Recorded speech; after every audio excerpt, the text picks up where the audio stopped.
Guys, আসসালামু আলাইকুম। This is your Shakib Hasan. আজকে আমরা চলে এসেছি ভাটিয়ারি ক্যাফে 24 এ। দেখুন সাথে কি আছে আজকে আমাদের। হ্যালো, এটা আমার গার্লফ্রেন্ড। ফকিন নিয়ে নিছে না মায়ের। সো আজকে আমরা এনজয় করবো এখানকার আশেপাশের প্লেস এবং আশেপাশে যা আছে everything. So let's enjoy. Guys, are you ready? As you see, everyone is so much excited. So without any delay, আমরা বেরিয়ে পড়লাম আমাদের যে মেইন গন্তব্য ক্যাফে 24 এর উদ্দেশ্যে। চট্টগ্রামে যেমন শহুরে পরিবেশ রয়েছে, তেমন তার বিপরীতে একটু প্রাকৃতিক পরিবেশ রয়েছে, যা আসলে না ঘুরলে বোঝা যায় না। শহুরে পরিবেশ পার করে যখন এই প্রাকৃতিক পরিবেশের মধ্যে প্রবেশ করবেন, দেখবেন মনে অটোমেটিক্যালি একটি ভালো লাগা কাজ করবে, একটা অদ্ভুত ভালো লাগা, যা আসলে বলে বোঝানো সম্ভব না। যেহেতু আমরা গাড়ি ভাড়া করে গিয়েছিলাম, তাই গাড়ি থেকে নামার সুযোগ হয়নি, কিন্তু যারা আপনারা বাইক নিয়ে যাবেন তারা থেমে থেমে প্রাকৃতিক পরিবেশগুলো উপভোগ করবেন অবশ্যই। মাতৃভূমির নিজস্ব হাতে গড়া একটি ছোট্ট অংশ যেন এই ভাটিয়ারি।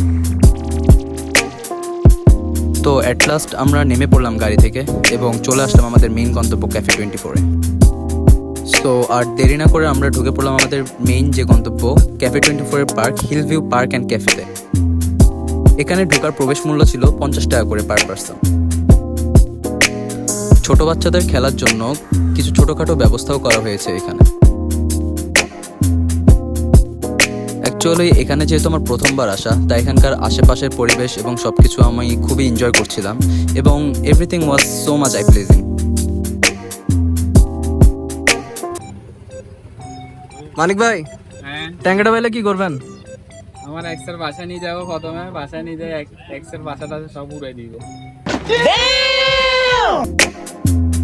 এখানে একটি লেক রয়েছে, লেকের পাশে মানুষের বসার ব্যবস্থা এবং লেকের মধ্যে বোটিং এর ব্যবস্থা করা হয়েছে। আর একটু সামনে যেতে দেখা মিলল একটি খোলা ময়দানের, যেখানে পুকুর টাইপের মতো কি যেন একটা বানানো হয়েছে। বন্ধুর ওইটা কি দেখছো? 1 লাখ টাকার অ্যাপেল ওয়াচ। हमें छापरी हा हमें छापरी हा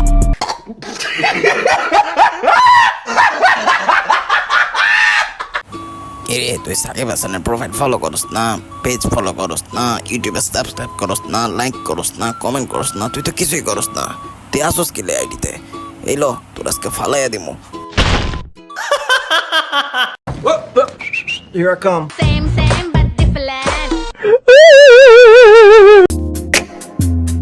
এরপর আর দেরি না করে আমরা সামনের দিকে পা বাড়ালাম পার্কের অন্যান্য যেসব প্লেস রয়েছে সে সব কিছু এক্সপ্লোর করার জন্য। এখানে পাহাড়ে ঘেরা পরিবেশটি আসলে খুব এনজয় করার মতো ছিল এবং তার পাশে রয়েছে একটি লেক এবং লেকের পাশে একটি ঝর্ণা রয়েছে, কিন্তু আমরা যখন গিয়েছিলাম তখন সেখানে কোনো পানি ছিল না। আসলে এখানে আশেপাশে হাঁটতে থাকলে অনেক কিছুই আপনার নজর কাড়বে। এই প্রাকৃতিক সৌন্দর্য যেন শেষ হওয়ার মতোই না। পরিবেশটা কি সুন্দর না? মন চাইছে সারা জীবন এখানেই থাকতে যাই। আরে মানিক ভাই, এভাবে ছেলেটার মাইরা দিলেন।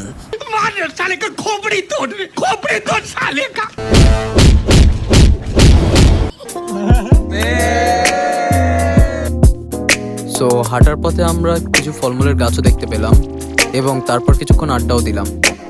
পাশাপাশি কিছু রেস্টুরেন্টও ছিল, কিন্তু দাম বেশি হওয়ার কারণে আমরা সেখানে খেতে পারিনি। ঘোরাঘুরির পালা শেষ, এখন তো আমাদের ঘরেও ফিরে যেতে হবে। তো আমরা দেরি না করে পার্ক থেকে বের হয়ে গেলাম। এরপর পার্কিং জোনে এসে আমরা অনেকক্ষণ দাঁড়িয়েছিলাম গাড়ি না পাওয়ার কারণে। 2000 years later. অবশেষে আমরা একটি গাড়ি পেয়েও গেলাম। আর আপনারা নতুন কী ধরনের কন্টেন্ট চান সে সম্পর্কে আমাকে অবগত করবেন। তো আজকের জন্য এই পর্যন্তই, দেখা হবে পরের ভিডিওতে। টিল দেন, আল্লাহ হাফেজ।